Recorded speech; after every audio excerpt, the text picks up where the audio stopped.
বিসমিল্লাহির রহমানির রহিম। মাইলস্টোন কলেজের প্রিয় শিক্ষার্থীরা, আশা করি তোমরা সবাই ভালো আছো, আমিও ভালো আছি। আমি মোহাম্মদ হারুনুর রশিদ, সহকারী অধ্যাপক, ইসলাম শিক্ষা বিভাগ, মাইলস্টোন কলেজ। আজকে আমি তোমাদের তৃতীয় অধ্যায়ের পাঠ দ্বিতীয় সালাত বিষয় নিয়ে আলোচনায় এসেছি। সালাত এই পরিভাষাটি আমাদের সবার কাছে পরিচিত। সালাত বলতে আমরা নামাজকে বুঝি। নামাজ হচ্ছে ফার্সি শব্দ। সালাতের আবিধানিক অর্থ হচ্ছে দোয়া করা, প্রার্থনা করা। আর সালাত নামকরণ করা হয়েছে যেহেতু এখানে দোয়া আছে, প্রার্থনা আছে, সালাতের মাধ্যমে দোয়া প্রার্থনা করা হয় আল্লাহর কাছে, সেজন্য একে সালাত নামকরণ করা হয়েছে। শরীয়তের পরিভাষায় সালাত কাকে বলে? শরীয়তের পরিভাষায় সালাত হলো রুকু সেজদা বিশিষ্ট যে ইবাদতের মাধ্যমে আল্লাহর সন্তুষ্টি অর্জন করা যায় তাকে সালাত বলে। তোমরা কথাটা আবার শোনো, রুকু সেজদা বিশিষ্ট যে ইবাদতের মাধ্যমে আল্লাহর সন্তুষ্টি অর্জন করা যায় তাকে সালাত বলে। আমরা জানি সালাতই একমাত্র ইবাদত যে ইবাদতে রুকু এবং সেজদা আছে, যা অন্যান্য ইবাদত যেমন সাওম বা যাকাত বা দান খয়রাত বা অন্যান্য ইবাদতে নাই, বা কোরআন তেলাওয়াত এগুলিও যদিও ইবাদত, কিন্তু এগুলিতে রুকু বা সেজদা দুইটাই নাই। সুতরাং এই সংজ্ঞাটা আমার মনে হয় তোমরা যদি মনে রাখতে পারো তাহলে তোমাদের অনেক কিছু সহজ হয়ে যাবে। সালাত ইসলামের একটি গুরুত্বপূর্ণ ইবাদত। আমরা এর ধর্মীয় গুরুত্ব এবং সামাজিক গুরুত্ব এই দুইটা ভাগে সালাতের গুরুত্ব নিয়ে আলোচনা করব। প্রথমে আমরা আলোচনা করব সালাতের ধর্মীয় গুরুত্ব। প্রিয় শিক্ষার্থীরা, আমরা জানি ইসলাম 5টি স্তম্ভের উপর প্রতিষ্ঠিত। নবী করিম সাল্লাল্লাহু আলাইহি ওয়া সাল্লাম বলেছিলেন যে ইসলাম 5টি স্তম্ভের উপর প্রতিষ্ঠিত। বুনিয়াল ইসলাম আলা খামসিন, শাহাদাতি আল্লা ইলাহা ইল্লাল্লাহ ওয়া আন্না মুহাম্মাদুর রাসূলুল্লাহ, যে এই কথা সাক্ষ্য দেওয়া যে আল্লাহ ছাড়া কোনো মাবুদ নাই এবং মুহাম্মদ সাল্লাল্লাহু আলাইহি ওয়াসাল্লাম আল্লাহর রাসূল, বান্দা ও রাসূল। ওয়া ইকামিস সালাহ, সালাত কায়েম করা। ওয়া ইতাইজ যাকাত, যাকাত প্রদান করা। ওয়া সাওমি রমাদান, এবং রমাদান মাসে সাওম পালন করা। ওয়াল হজ। এই 5টি স্তম্ভ, ঈমান, সালাত, যাকাত, সাওম, হজ। সালাত 2 নম্বরে, দ্বিতীয় স্তম্ভ, ভিত্তি। অর্থাৎ একটা বাড়ি করতে হলে যেরকম ভিত্তি লাগে, ফাউন্ডেশন লাগে, তো ইসলামেরও ভিত্তি হচ্ছে সালাত। 2 নম্বর হচ্ছে ফরজ ইবাদত। প্রত্যেক প্রাপ্তবয়স্ক মুসলমানের উপরে সালাত আদায় করা দৈনিক 5 ওয়াক্ত ফরজ। ইন্না সালাতা কানাত আলাল মুমিনিনা কিতাবাম মাওকুতা, আল্লাহ পাক কোরআন মাজিদে বলছে যে নির্দিষ্ট সময়ে সালাত আদায় করা মুমিনগণের উপরে ফরজ। তো সুতরাং এটা একটা ফরজ ইবাদত। কেউ যদি এটা পালন না করে সে কবিরা গুনার অধিকারী হবে এবং সে জাহান্নামে শাস্তি ভোগ করবে।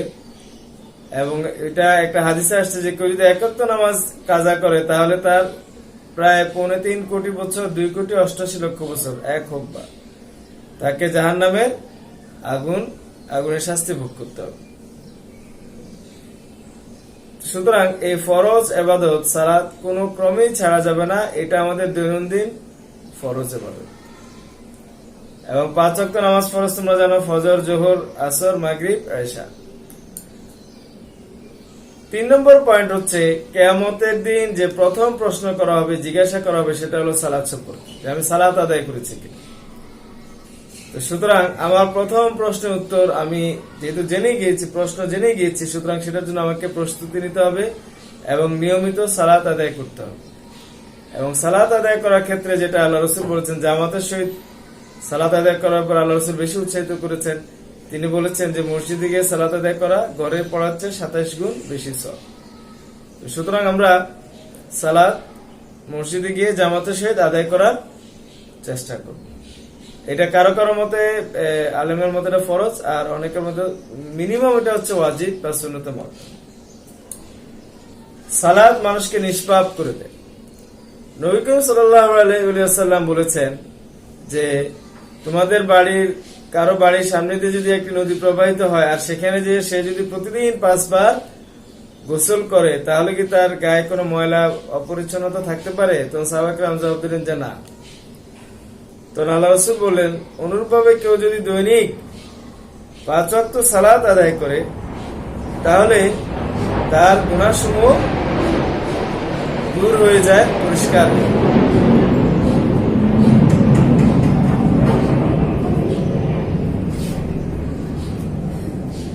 সুতরাং এই নিষ্পাপ করে দেওয়াটা আমরা বুঝলাম। আরেকটা হাদিস আছে, আল্লাহ রাসূল বলেছেন যে এক সালাত থেকে আরেক সালাত মধ্যবর্তী সময় যে গুনাহগুলো বান্দা করে থাকে আল্লাহ পাক তার সেই সমস্ত গুনাহ মাফ করে দেন। সালাত কিয়ামতের দিন নূর হবে, অর্থাৎ যেই সালাত মনোযোগ সহকারে খুশুর সাথে যথাযথ নিয়ম পালন করে আল্লাহকে সন্তুষ্ট করার উদ্দেশ্যে আদায় করা হয় সেই সালাত কিয়ামতের দিন নূর হবে। অর্থাৎ পুলসিরাত পার হওয়ার সময় এই সালাতের আলো দ্বারা সে কি করবে? পুলসিরাত পার।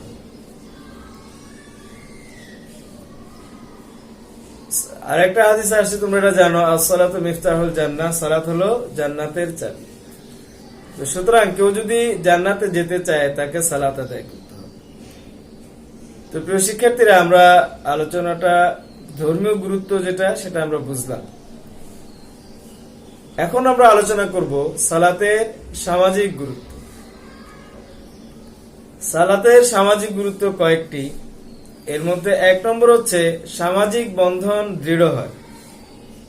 যেহেতু আমরা পরস্পর একে অপরের সাথে 5 ওয়াক্ত নামাজ পড়তে গিয়ে পরস্পরের সাথে সাক্ষাৎ হয়, যার ফলে একজনের সাথে আরেকজনের খোঁজ খবর নেওয়া, লেনদেন হয়, দেখা সাক্ষাৎ হয়, সামাজিক বন্ধন আরো দৃঢ় হয়।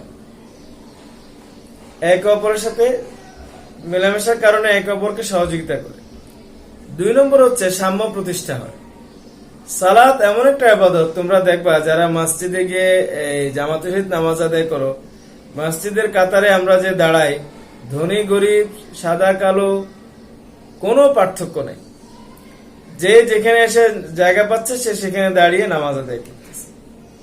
শুধু ইমাম সাহেবের জন্য, যিনি সালাত পরিচালনা করেন, তার জন্য জায়গা নির্ধারিত থাকে, আর কারো জায়গা নির্ধারিত থাকে না। আর বাকি সবাই যে যেখানে আসে সেখানে দাঁড়ায়। পাশাপাশি ধনী গরিব ছোট বড় বিভিন্ন কোনো বংশ জাত বংশ কোনো পার্থক্য নাই। ইসলামের চরম একটা সৌন্দর্য, এই সাম্যের প্রকাশ এই সালাতের মাধ্যমে আমরা দেখতে পাই।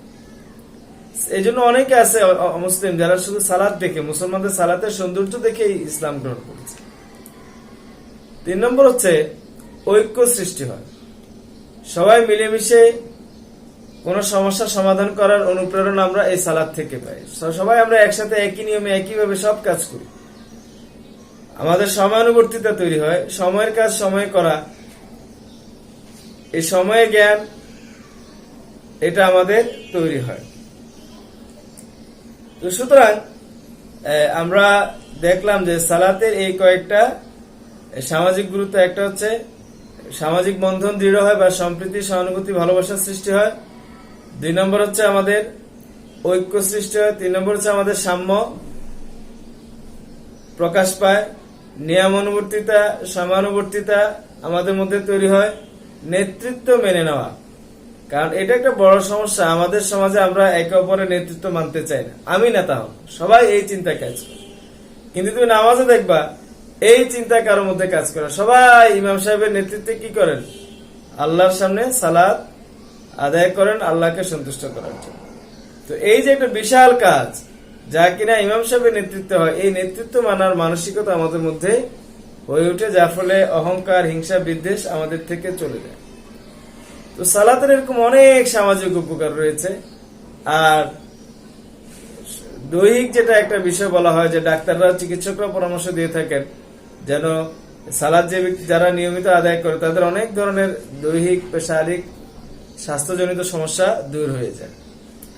এই যারা ডায়াবেটিক আক্রান্ত রোগী তাদেরকে তোমরা দেখবা এই রমজান মাসে বলে যে আপনারা তারাবি নামাজ যদি 20 রাকাত পড়েন তাহলে আপনার জন্য যথেষ্ট, আর অতিরিক্ত আপনার জন্য হাঁটা চলাফেরা করার কোনো প্রয়োজন নাই।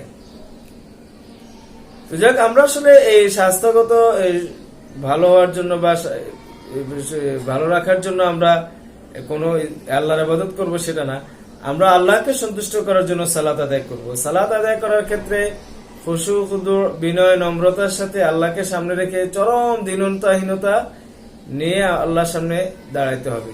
কারণ আল্লাহ হলেন সমস্ত জগতের মালিক, তিনি বাচ্চাদের বাচ্চা, এই রাজা বাচ্চা সরকারের আমরা কত ভয় পাই, তো আল্লাহ তো সব কিছুর চেয়ে বড়।